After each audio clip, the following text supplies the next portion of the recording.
Hola, soy Petrit Vaquero. Bueno, estamos analizando los resultados electorales en los que ganó la derecha dura en cabeza de Abelardo de la Espriella. En la primera parte hablé un poco de la emoción que para mí y para muchas otras personas había significado el triunfo de la izquierda democrática hace 4 años.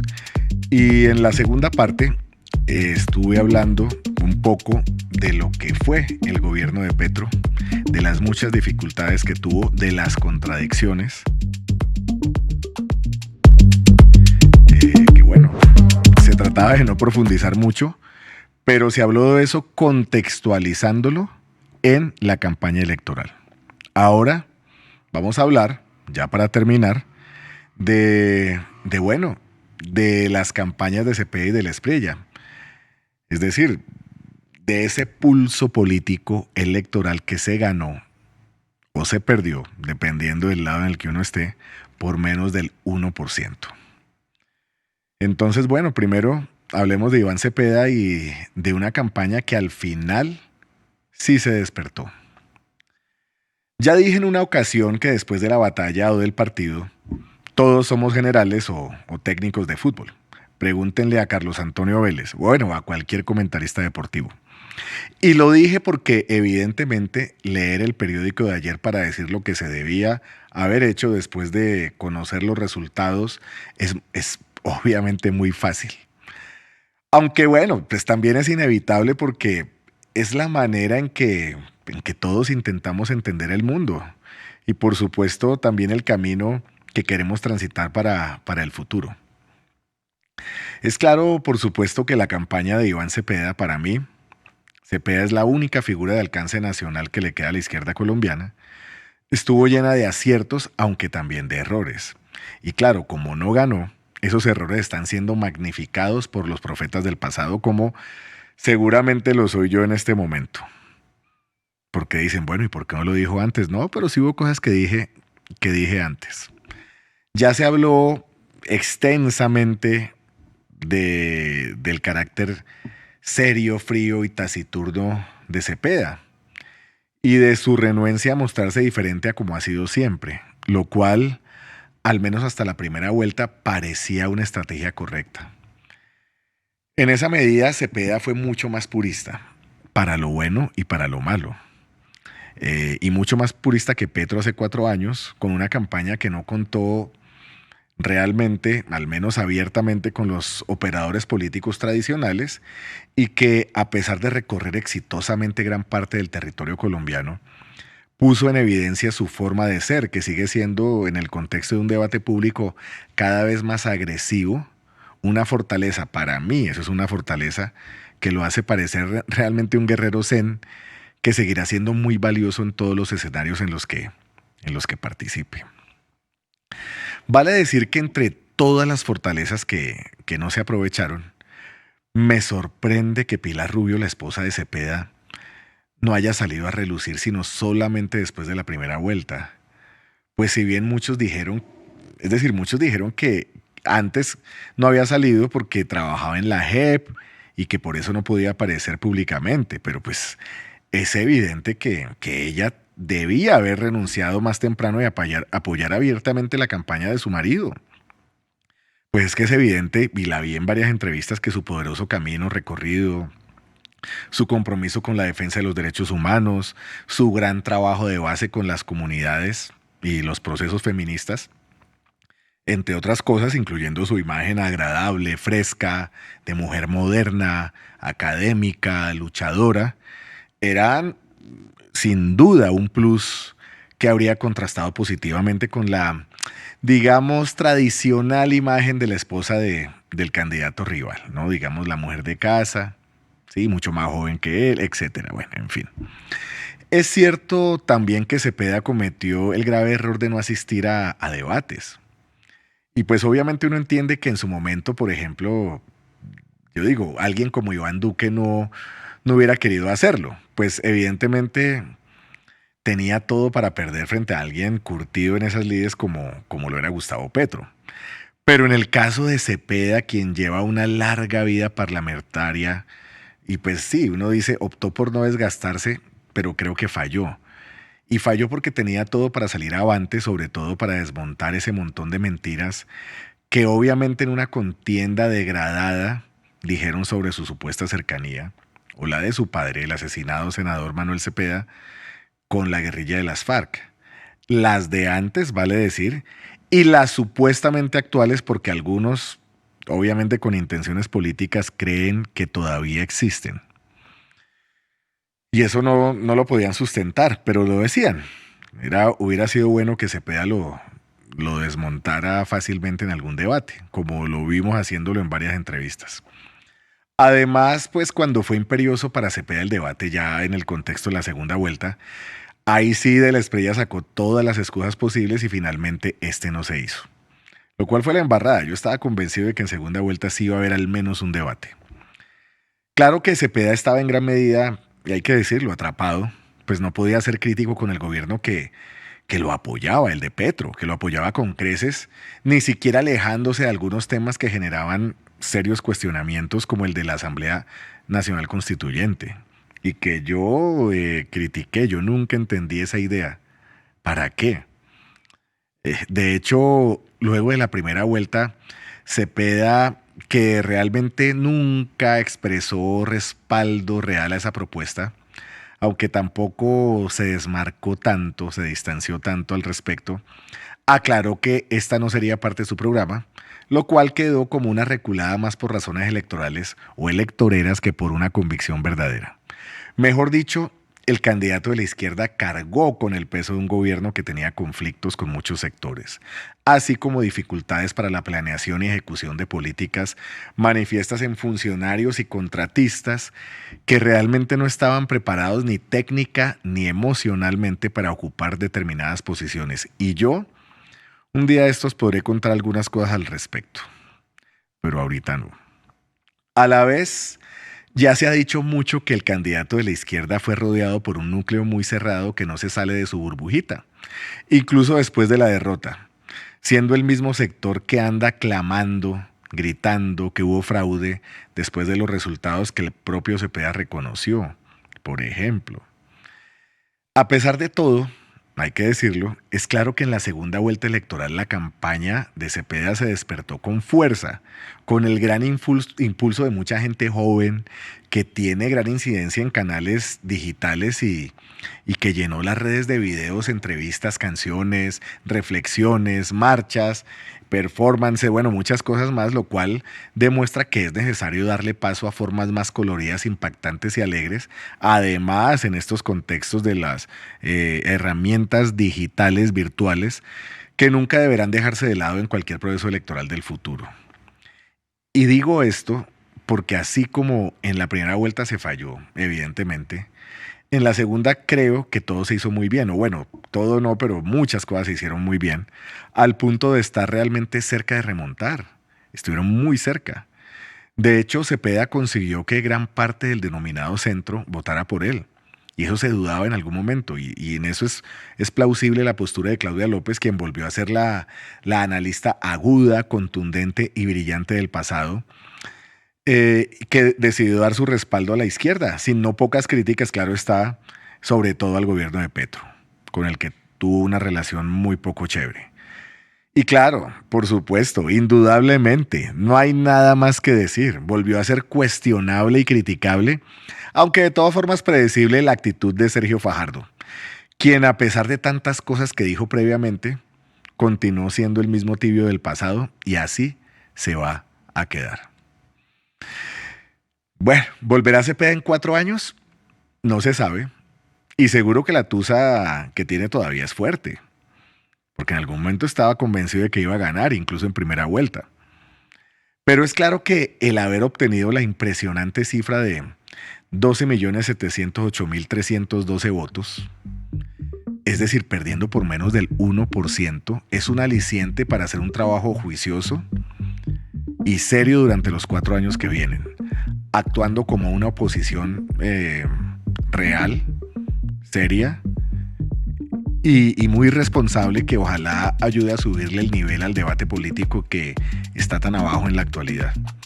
Eso sí, ojalá también que haya una autocrítica franca y verdadera y que esos sectarios, fanáticos, extremistas que pululan por todas partes no tengan esta vez la voz cantante. Y bueno, ¿qué podemos decir de la Espriella? Y de una fórmula manida, trillada tal vez, pero que resultó siendo tremendamente efectiva.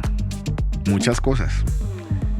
Abelardo de la Espriella es el autodenominado outsider de la política colombiana y consiguió ganar la presidencia de la República a través de una campaña muy elemental que tuvo mucho mercadeo y sin duda el apoyo de sectores políticos internacionales, incluyendo al propio Donald Trump, que se proclamó artífice de ese triunfo, nada más y nada menos, nada menos.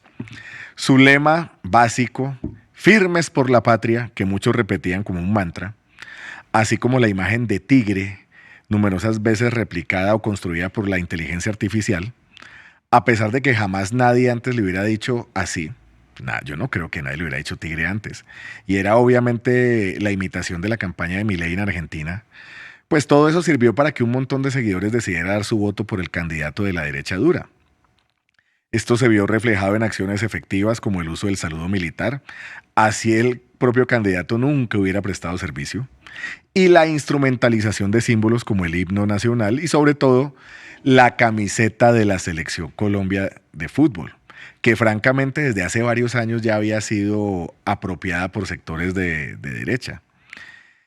Y eso, bueno, todo eso logró, pese a unas protestas de la oposición o de los sectores opositores a de la Espriella, el efecto deseado. Claro que de la Espriella no era alguien nuevo para mucha gente, pues venía promoviendo desde hacía mucho tiempo un nombre, y como él dice, su style, el de la Espriella style, que se acompañaba de frases escandalosas, posturas muy radicales, mucha ostentación, lobísima ostentación y una agresividad que en sectores de derecha le dieron la imagen de hombre fuerte, para ponerlo en la carrera electoral y convertirse realmente de manera sorpresiva en el presidente electo de Colombia. Y no importó que se tratara de alguien cuestionado por sus antiguas relaciones sociales y no pocos negocios con personajes controvertidos, tampoco que se vio ampliamente, pues que como se vio ampliamente sus declaraciones del pasado frente a temas como la JEP, el proceso de paz, la negociación con narcotraficantes, el aborto, la adopción de niños por parejas del mismo sexo y la creencia en un Dios, contrastaran radicalmente con sus opiniones durante la campaña. Menos interesó que demostrara no saber mayor cosa sobre temas de la administración del Estado. Tampoco que hiciera cosas escandalosas, ¿no? Como desafiar a pelear en una emisora a un analista, Ariel Ávila, con opiniones contrarias a la suya, o que le mostrara el bulto del pantalón a una locutora en una entrevista radial reciente. No. De hecho, muchos hicieron caso omiso a sus numerosas demandas a periodistas críticos que eran en varios casos formas de amedrentar la libertad de expresión, la libertad de prensa. Nada de eso importó, porque se trataba del antídoto, la figura, la persona, el camino que ayudaría a derrotar a la izquierda, ese diablo que para algunos llegó con tanta fuerza con su gente fea, o al menos más morenita y de origen popular, que tuvo un comportamiento desafiante frente a los poderes establecidos. Por mucho de esto, de la Espriella fue apoyado por un núcleo duro de la derecha, es decir, esos godos, regodos, recontragodos, que estarán siempre en contra de las miradas progresistas del mundo y que, recordando un caso concreto, andan con un bate en la mano proponiendo bombardear los territorios donde Cepeda sacó votación mayoritaria. ¿Qué tal ese tipo de gente? ¿Qué tal esa calidad de gente? Pero bueno, también fue respaldado por otros grupos conservadores que yo digo que estaban anteriormente agazapados. Es decir, incluso no eran uribistas, pero que con la coyuntura particular del gobierno de Petro, sacaron al godo que había dentro de ellos y quedaron en evidencia con su mirada regresiva, ultraconservadora y hasta, yo diría, falangista del mundo. Estoy pensando en alguien específicamente.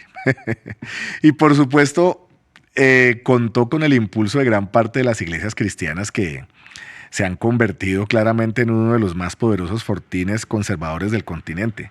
Por ahí, por cierto, estuve discutiendo en las redes sociales, que a mí me gusta perder el tiempo así. Bueno, con muchos de los que comentan después de estos comentarios y que me mandan a peinar, a bañar, bueno, a un montón de cosas y no, yo me baño y bueno, hoy no me eché el de rizos definidos, pero de todas formas me eché un champucito, el tío Nacho engrosador para seguir con esta abundante y frondosa cabellera. Y estaba peleando con un miembro de una de esas iglesias porque él decía que no, que Jesús no era ni comunista. Y yo, pues no, no era comunista, pero sí era de izquierda. Se estaba oponiendo al orden establecido del momento. Y no, no lo pueden aceptar. Las iglesias son fortines conservadores del continente, las iglesias cristianas. Y sobre eso hay muchas investigaciones y hay muchas cosas que se puede decir. Algún día podemos hablar de eso.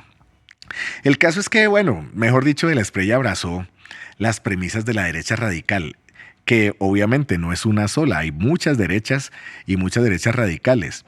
Y bueno, esa derecha radical es esa misma que está en auge en gran parte del mundo, con todas sus particularidades y que en varios casos, hay que decirlo, con tintes fascistas. Y sobre eso vale la pena decir una cosa, y es que obviamente en la degradación del debate público se empieza a catalogar como fascista a cualquiera que está en contra de las miradas progresistas. Digamos fascista, alguien que tenga una perspectiva conservadora, pero no. Los que tienen un tinte fascista en su forma de ver el mundo son realmente aquellos que sí están en el extremo del espectro político y que realmente sí tienen unas miradas racistas, antiinmigrantes, regresivas, violentas, nacionalistas extremas, que hablan de cierta población superior a otra, que conectan con genocidios que realmente sí serían fascistas. Gran parte de esos sectores están representados por la gente de Vox en España, por Milei en Argentina, Bolsonaro en Brasil, Noboa en Ecuador, Cast en Chile y por supuesto Trump en Estados Unidos, con todas las implicaciones del respaldo y negacionismo, como decía, al genocidio israelí, por ejemplo, en Gaza, y las acciones del ICE en Estados Unidos, entre otras cosas por el estilo. Finalmente, no hay que olvidar que en Colombia existe un sector social, ya no necesariamente emergente, que históricamente consiguió fortalecerse en torno a actividades ilegales y semilegales como el contrabando, el tráfico ilegal de esmeraldas, el mismo narcotráfico, el lavado de activos, la corrupción estatal, la contratación pública, que han sido en muchos lugares formas de redistribución del ingreso, claramente, la prostitución y las actividades sexuales relacionadas también con cámaras web, muchas de estas cosas, ¿no? Y esos sectores ven a De la Espriella como un ejemplo a seguir en la búsqueda aspiracional de ascenso social y económico individual en la selva de cemento, ¿no? Siguiendo la máxima de que el fin justifica los medios, para, como decían, por cierto, algunos narcos de los años 90, ganarle, sea como sea, a la vida. Con De la Espriella vale decir, la derecha dura se reorganizó, al punto de que después de varios tumbos, tanto en la pasada como en la reciente elección, por fin superó a la figura de Álvaro Uribe Vélez. Hoy en día alguien, sí, tremendamente debilitado, con varias investigaciones en su contra y un hermano recientemente condenado por paramilitarismo. Es que parece que los escandalizados con muchas cosas no se acuerdan de esto. Ya Uribe como que es parte del pasado.